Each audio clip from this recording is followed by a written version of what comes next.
とある日の深夜、俺はいつものように食卓に向かい、培養肉でできた、サバ塩、と書かれた缶詰を開けていた。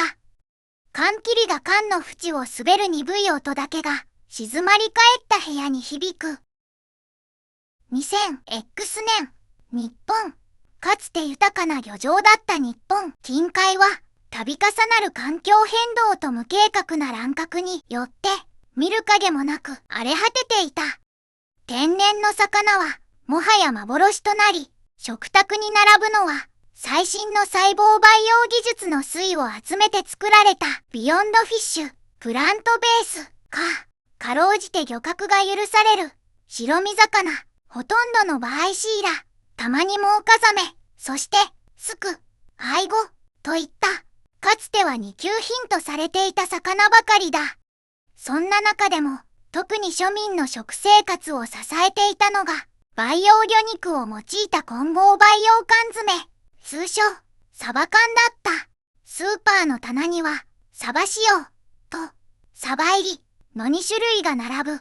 サバ塩は培養サバ肉の比率が 50% 以上で、まだマシな方だ。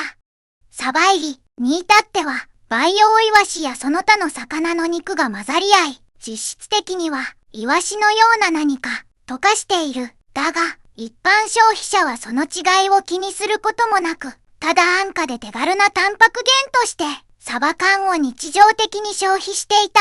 俺もまた、その一人だった。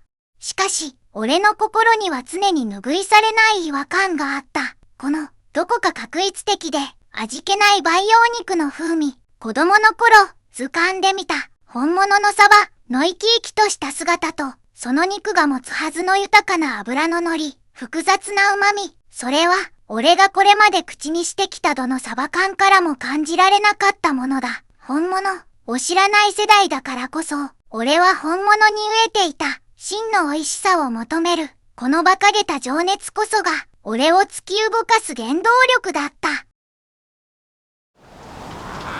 数ヶ月後、俺は日本近海にいた。荒波に揺れるオンボロ漁船の上で、俺はひたすら海を見つめていた。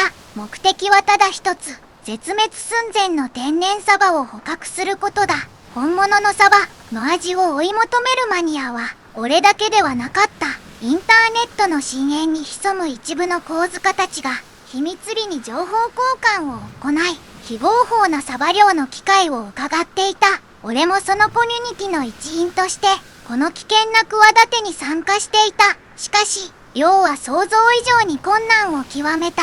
水産技術研究所が放った魚型のドローンが、本物のサバと見まがうばかりに精巧に作られていたのだ。あれだ、来たぞ。仲間の一人が叫び、網を投げる。だが、引き上げた網の中には、銀色に輝く金属製の魚型ドローンが、無機質な目を光らせていた。クソ、またドローンか。ディストピア SF かよ。何度騙されたかわからない。現実と人工物の区別すらつかない状況に、俺たちは翻弄され続けた。まるで、本物のサバの存在自体が、この世界から消え去ってしまったかのような錯覚に陥る。それでも、俺は諦めなかった。数日間の不眠不休の漁の末、ついにその瞬間は訪れた。来た。今度こそ本物だ。網の中で跳ねる。紛れもない天然のサバ。その銀色の鱗は、培養肉にはない生命の輝きを放ち、独特の青い斑紋が、俺の心を震わせた。興奮のあまり、俺は叫んだ。やったぞ、本物だ。これこそが、俺が求めていた本物のサバだ。意気揚々と漁港へ戻ろうとした俺たちを待ち受けていたのは、海上保安庁の巡視船だった。拡声器から響く、直ちに停船しなさい。という声に、俺は思わず顔を青ざめさせた。天然記念物として保護されている本物のサバを捕獲したことで、俺たちは即座に逮捕されてしまった。手錠をかけられ、巡視船の甲板に座らされた俺は、捕獲したサバを抱きしめたまま、複雑な感情にとらわれていた。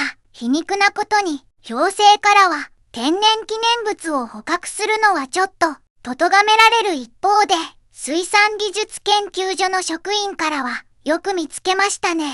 まさかまだ生きていたとは、と、まるで珍しい生物を発見した研究者のように褒められた。この一連の顛末を、俺は、拡散希望、本物のサバを捕まえようと思ったら、自分自身が捕まった件というタイトルでまとめ動画をウェブ上にアップロードした。予想外に動画はバズり、そこそこの再生数を記録した。コメント欄は、本物ってなんだよ、そこまでして食べたいか、という批判と、お前は正しい、俺も本物が食いたい、という共感が入り乱れていた。逮捕後、俺は釈放されたものの、天然サバの味を知ることはできなかった。あのサバは、研究機関に引き取られ、厳重に管理されることになったからだ。それでも俺の本物のサバへの執着は消えなかった。むしろ、目の前まで来て手に入らなかったことで、その思いは一層募るばかりだった。そんなある日、俺は一つの情報を耳にした。認知症を患う老人が、かつて漁師として生計を立てていたというのだ。彼の脳内には、もしかしたら、本物のサバの味の記憶が、わずかに残っているかもしれない。俺は、その老人が入院している病院を訪ねた。そして、水産技術研究所のつてを使い、最新の VR 技術を用いて老人の脳にダイブし、そのクオリや主観的な味覚体験を再現する実験に参加させてもらうことになった。薄暗い実験室で、俺は VR ヘッドセットを装着した。視界が急速に変化し、目の前に広がるのは、昭和の時代を思わせる古びた漁師小屋の風景だった。潮の香りが鼻孔をくすぐり、遠くで波の音が聞こえる。これは、目の前には、七輪で焼かれたばかりのサバの切り身が湯気を立てている。香ばしい醤油の匂いが、VR 空間を超えて俺の嗅覚を刺激する。老人の記憶の中のサバは、まるで生きているかのように鮮やかだった。俺は箸を取り、その切り身を口に運んだ。うまい。口の中に広がるのは、これまで経験したことのない、濃厚な油の旨味と、身の締まった弾力、そして、塩の香りが混じり合った、複雑で奥深い味わい。これが、本物のサバの味なのか、俺は感動に打ち震えた。